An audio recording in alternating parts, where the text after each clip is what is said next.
Paz, irmãos, tudo bom? Conforme eu havia avisado vocês, nós vamos manter o culto de domingo agora nesse formato online. Eu sei que a gente não gosta desse formato, nós gostamos de estar juntos, mesmo não podendo estar tão juntos devido à pandemia e respeitando as nossas leis. Vamos seguir com esse formato por enquanto e nós manteremos vocês todos bem informados quanto a isso, tá bom?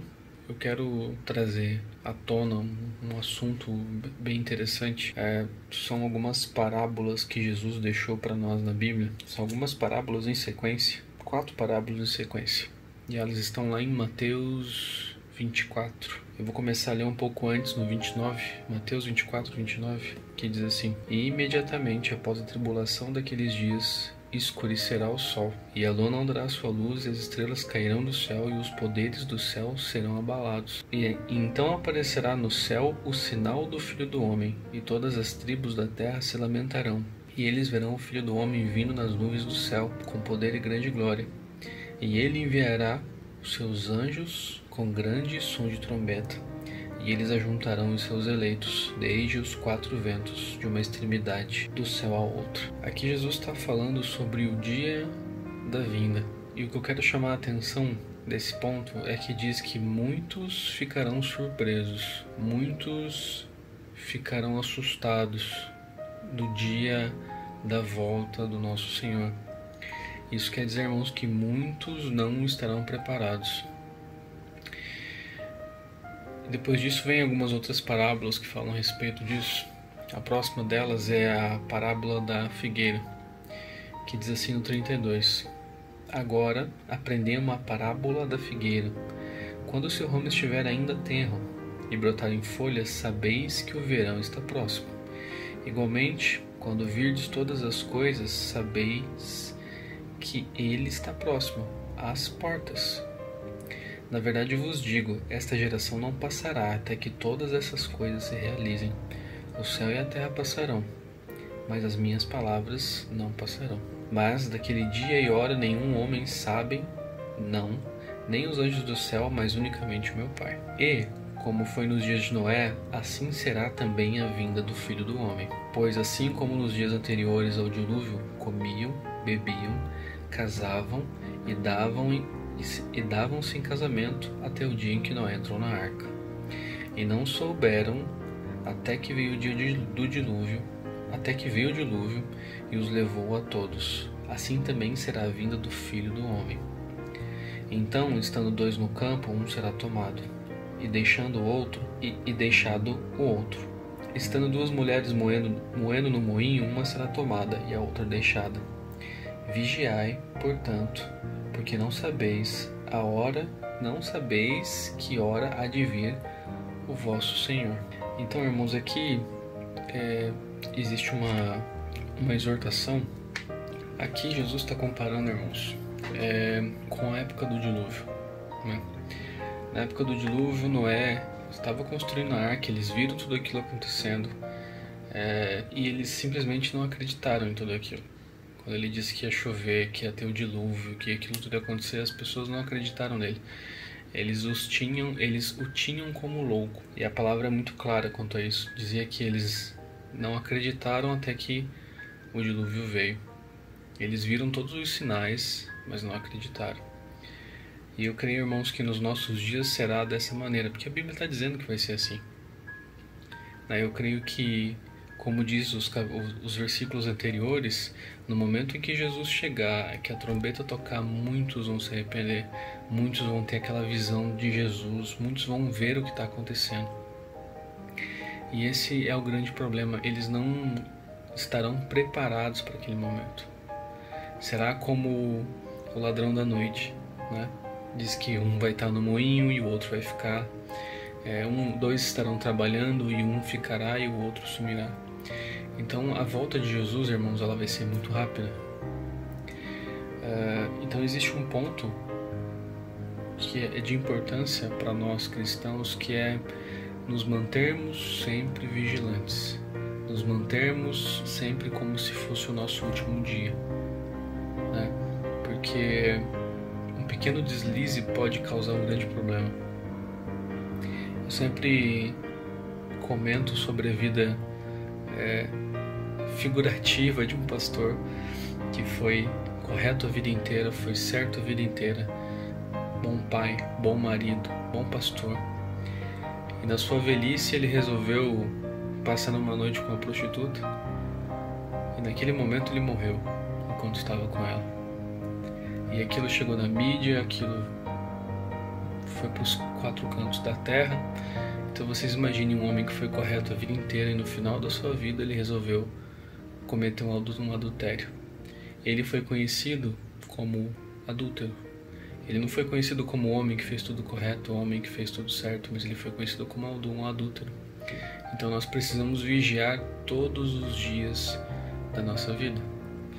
Aí vem aqui agora a segunda parábola, que é do bom servo e do mau servo, que vai explicar um pouco melhor sobre isso que eu estou falando. Ela está lá no 45, ainda em Mateus 24, tá? Quem é, pois, o servo fiel e prudente, a quem seu senhor fez governante sobre a sua casa para dar-lhe sustento na devida estação? Bendito é aquele servo que o seu senhor, quando vier, achar assim fazendo. Então, bendito é o servo que quando o Senhor vier estará trabalhando. Eu sempre me remeto isso à família de Davi.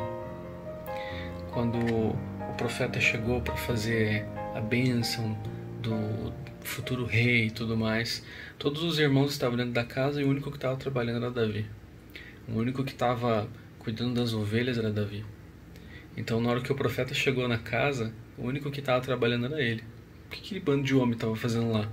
Sei lá, no meio da tarde, à toa, e o único trabalhando era o mais novo, né?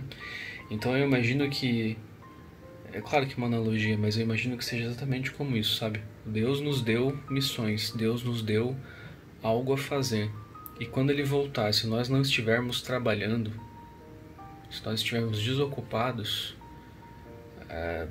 tenho certeza que Deus não se agradará disso, né? Outro ponto importante é que Deus ele sempre vai pegar as pessoas que estão em movimento para trabalhar. Ele sempre vai usar pessoas que estão em movimento. Ele nunca vai pegar um cara parado, desocupado, jogado no canto. Porque ele é um cara de movimento. Quando Jesus estava aqui, ele era um cara de movimento. Ele era um cara que estava sempre fazendo alguma coisa. Você lê a Bíblia, ele está sempre viajando, ele está sempre pregando. Desde pequeno ele estava fazendo isso. Continuando aqui. No 47, no 46 de novo. Bendito é aquele servo que o seu senhor quando vier achar assim fazendo, trabalhando. Na verdade vos digo que ele o fará governante sobre todos os seus bens. Mas se aquele mau servo disser no seu coração, o meu senhor tarda a vir, e começar a espancar os seus conservos, e a comer e a beber como os beberrões, virá o senhor daquele servo no dia em que ele não espera, e na hora que ele não sabe, e cortá-lo-á pelo meio, e destinará a sua parte com os hipócritas. Ali haverá pranto e ranger de dentes. Porque, irmãos, a gente não deve tirar proveito dessa demora do Messias, indo atrás de prazeres pecaminosos. Antes a gente tem que viver, como eu disse anteriormente, a cada dia como se fosse o último. Nós devemos zelar pela nossa salvação todo santo dia. Porque, de novo, se está aqui na Bíblia, porque isso vai acontecer. Chegará um momento onde as pessoas cansarão de esperar e elas vão se entregar à vida, vão se entregar aos problemas, tendo aquele pensamento, aquele foco de que Jesus é bom, de que Deus é poderoso, Deus é amoroso, então ele pode fazer o que ele quiser e no último momento da vida dele ele vai pedir perdão e o Senhor vai perdoar. Só que a Bíblia nos diz que essas pessoas não terão tempo. Essas pessoas que resolveram por si próprios ter uma vida errada, uma vida pecaminosa. Ela diz aqui, virá o Senhor daquele servo no dia em que ele não espera e na hora de que ele não sabe. Então, irmãos, não adianta querer viver uma vida estragada e depois ficar com esse pensamento maligno de que depois eu peço perdão e sucesso. A Bíblia é clara dizendo que essas pessoas, o Senhor virá no momento onde eles não estão esperando. E que continua, e cortá-lo-á pelo meio e destinará a sua parte com os hipócritas, e ali haverá pranto e ranger de dentes. Sempre que na Bíblia aparece pranto e ranger de dentes, nós podemos associar isso com o inferno. É o lugar onde haverá pranto e ranger de dentes. Aí, irmãos, existe uma terceira parábola aqui em sequência, na Mateus 25, a parábola das 10 virgens. Então o reino do céu será semelhante a 10 virgens que, tomando os seus lampiões, lâmpadas, saíram ao encontro do noivo. E 5 delas eram prudentes e 5 eram insensatas. No 3, as que eram insensatas, tomando os seus lampiões, não levaram azeite consigo, mas as prudentes levaram azeite em suas vasilhas, com os seus lampiões. E, tardando o noivo, todas elas cochilaram e dormiram. E à meia-noite houve um grito: eis que o noivo vem, saí-lhe ao encontro. Então todas aquelas virgens se levantaram e prepararam os seus lampiões. E as insensatas disseram às prudentes: dai-nos do vosso azeite, porque os nossos lampiões estão se apagando. E eu já vou continuar, irmãos. Isso é um ponto que eu sempre chamo a atenção da igreja, né? Que a salvação é individual. A presença do Senhor é atraída de maneira individual. Individual da minha esposa, a salvação, né? Individual da minha mãe, individual dos meus filhos. Então a salvação é individual. Então nesse ponto, uma analogia, que existem pessoas que sempre querem viver do azeite do outro. Existem pessoas que sempre querem usufruir das orações e das bênçãos que as outras pessoas conquistaram. Sabe, irmãos? Pessoas um sanguessuga mesmo. Existem pessoas que têm essa ideologia, essa ideia errada. Eu não estou dizendo que pedir oração é errado, eu não estou dizendo que admirar pessoas é errado de forma alguma, né? Só que nós devemos ter o nosso papel, o nosso ponto com Cristo. A gente tem que ter o nosso momento de oração, o nosso momento de leitura da palavra. Nós temos que ter o nosso momento com Jesus. Porque no dia em que Ele decidir voltar, não adianta eu ir lá para a pastora pedir um pouco de óleo, para o pastor pedir um pouco de óleo. Não adianta, porque o óleo dele é dele e o teu óleo é teu óleo. Então, irmãos, a gente tem que vigiar em todos os momentos, a gente tem que caminhar da maneira correta em todo o tempo. E a nossa vasilha tem que estar sempre cheia, para no momento que o noivo chegar, a gente tenha luz suficiente para que ele nos encontre e que a gente vá cear com ele. Amém? Continuando aqui. Mas as prudentes responderam, dizendo: não, para que não falte a nós e a vós. Mas ide antes aos que vendem e comprai-o para vós. E tendo elas ido comprá-lo, chegou o noivo, e as que estavam preparadas entraram com ele para as bodas, e a porta foi fechada. Depois chegaram também as outras virgens, dizendo: Senhor, Senhor, abre-nos a porta, abre para nós. Mas ele respondendo, disse: em verdade vos digo, eu não vos conheço. Vigiai, pois, porque não sabeis o dia nem a hora em que o Filho do Homem há de vir. Irmãos, essas parábolas todas, na minha concepção, elas estão sendo muito específicas sobre vigiar, sobre o dia e a hora.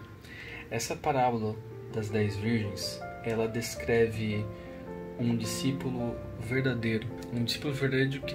Ele fala sobre um discípulo verdadeiro que não perde a sua salvação. Porque aqui, essa parábola ela não descreve um discípulo verdadeiro que perdeu a sua salvação, mas ela descreve um falso discípulo cujo compromisso com Jesus foi deficiente desde o início. A parábola das 10 virgens, ela não está falando sobre um crente de verdade que perdeu a sua salvação, mas ela está falando sobre uma pessoa que sempre levou as coisas de Deus de maneira porca.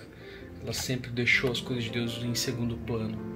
Uma pessoa que sempre deixou o que é importante de lado. Uma pessoa que só se preocupou com ela, só se preocupou com a sua vida, com seus bens, com suas coisas, mas tratou as coisas do reino, as coisas do Senhor de maneira porca. E a quarta parábola que eu quero comentar com vocês, irmãos, está lá em Mateus 25:14, é a parábola dos talentos. No 14 diz assim: porque o reino do céu é como um homem que, ao viajar para uma terra distante, chamou os seus próprios servos e entregou-lhes os seus bens. E a um deu 5 talentos, e a outro 2, e a outro 1, e a cada um segundo as suas habilidades, e em seguida foi viajar. Aqui a analogia é interessante, né? Porque o Senhor não nos dará um fardo maior do que podemos carregar. As coisas que o Senhor entregar em nossas mãos é porque Ele sabe que nós temos capacidade de fazer. Então, se Ele entregou 5 talentos para um, é porque Ele sabe que aquele servo tem capacidade para multiplicar aqueles 5 talentos. Para o de 2 a mesma coisa e para o de 1 a mesma coisa. E é assim que o Senhor age em nossas vidas. Ele sempre coloca em nossas mãos algo que nós podemos resolver. Ele sempre vai colocar um fardo que a gente pode carregar. Sempre vai ser assim. No 16. Então o que recebera 5 talentos foi e negociou com eles e fez outros 5 talentos. Irmão, só para você entender a tradução de talento aqui. Talento era uma moeda grega que se referia a 6.000 dias de trabalho. Era o salário de 6.000 dias de trabalho. 6.000 dias de trabalho acho que dá mais ou menos uns 16 anos. Mais ou menos. Então, um talento é equivalente a 6.000 dias de trabalho. No 17. Da mesma forma, o que recebera 2, ele também ganhou outros 2. Mas o que recebera 1 foi e cavou na terra e escondeu o dinheiro de seu senhor. Depois de muito tempo veio o senhor daquele servo e fez contas com eles. Então, depois de uma longa jornada, aquele senhor voltou e pediu a prestação de contas, né? Então, aqui é Jesus, né? Jesus, depois de um longo tempo, ele voltou e ele vai prestar contas do que nós fizemos com tudo aquilo que ele deixou para nós. O nosso Senhor deixou talentos, deixou inteligência, deixou uma maneira de tratar com as pessoas. Ele colocou ações, missões em nossas mãos. Então, quando ele voltar dessa longa viagem, ele vai nos cobrar sobre o que nós fizemos com aquilo que ele nos deixou. Ele vai nos cobrar sobre as coisas que ele pediu para que nós fizéssemos e nós não fizemos. No 20. Então, chegando o que recebera 5 talentos, trouxe-lhe outros 5 talentos, dizendo: Senhor, tu me entregaste 5 talentos, eis aqui 5 talentos e mais os que eu ganhei. E disse-lhe o Senhor: muito bom, muito bem, servo bom e fiel, foste fiel sobre poucas coisas, e eu te farei governante sobre muitas coisas. Entra na alegria do seu Senhor. E chegando também o que tinha recebido 2 talentos, disse: Senhor, entregaste-me 2 talentos, e eis que eu ganhei outros 2 talentos além desses. Disse-lhe o seu Senhor: muito bom, muito bem, servo bom e fiel, foste fiel sobre poucas coisas, e te farei governante sobre muitas coisas. Entra na alegria do seu Senhor. Então veio o terceiro servo. No 24.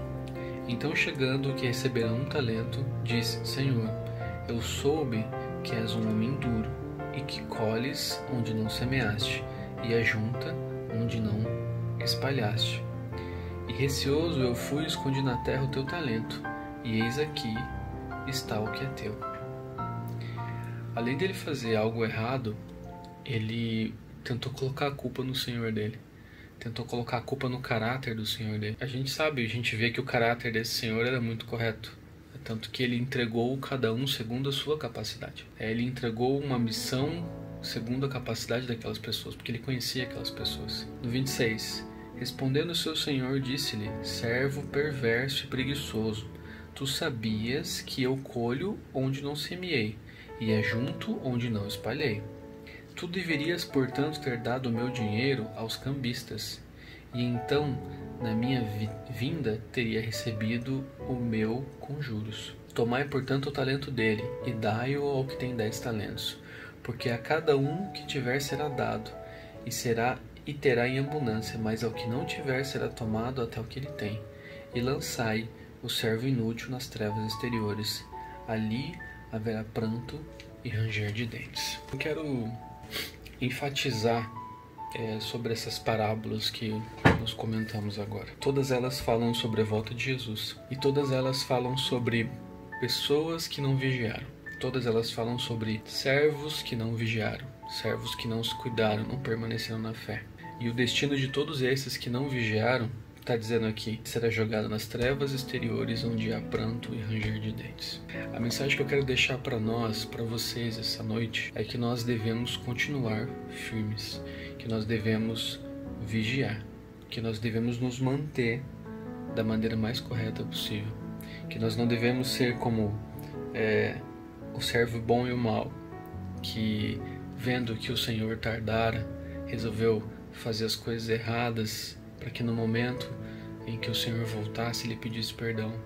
E a Bíblia nos diz que isso não vai acontecer, que não terá tempo para pedir perdão, porque ele conhece a verdade e ele resolveu não seguir a verdade. Ele também fala sobre a parábola da figueira, que comenta sobre Noé, que as pessoas não darão atenção, que as pessoas não prestarão atenção nas coisas que estão acontecendo, elas não verão os sinais, ou verão, mas não acreditarão. E elas somente perceberão quando o dilúvio já estiver em cima delas. E também sobre as virgens, que desde o início tiveram um tratamento correto com as coisas do Senhor.